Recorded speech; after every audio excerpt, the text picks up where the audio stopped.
This is the Captain Marvel Legends 3.75 inch action figure.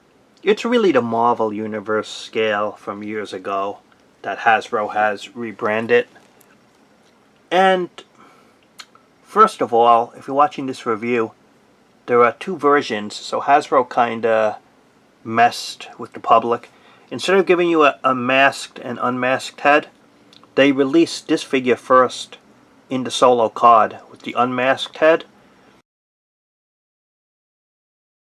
And then later on they made a 2-pack with the masked head and the other Captain Marvel from the 1970s, the male version.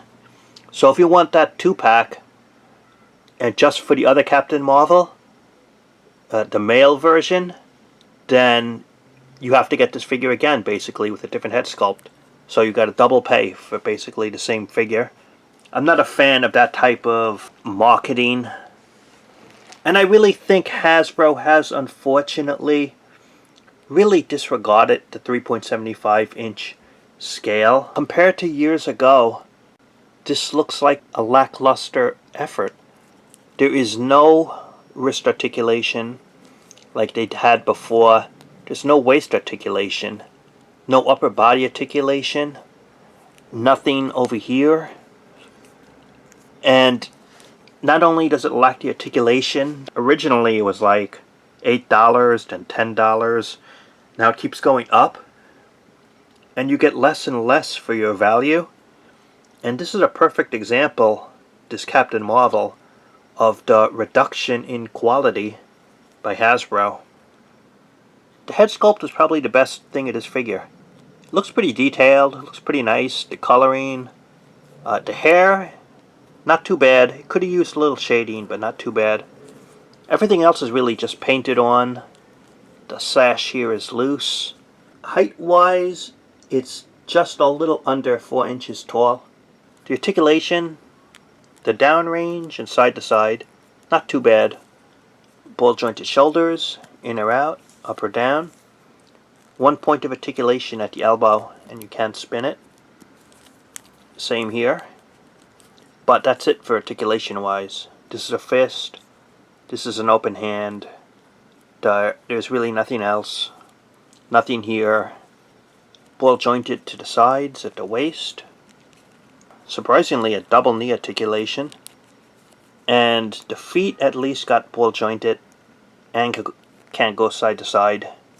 But it didn't include also no accessories, no weapons or energy blasts or a stand or even a card or something.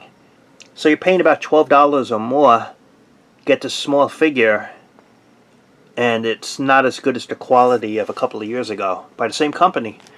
I'm going to give my final word in a moment. This is Captain Marvel in the 3.75 inch Marvel Legends scale. And honestly, I'm still not used to calling it Marvel Legends. This is the Marvel Universe scale under a different name. And to me, this Captain Marvel, well, it's disappointing for a couple of reasons. It shows the downgrading in quality that Hasbro has done to the line in recent years. It seems that while they used to really care about the line, this figure has just, I don't know, the lack of articulation like it used to have. The line, it doesn't have wrist articulation, it doesn't have ab crunch type articulation.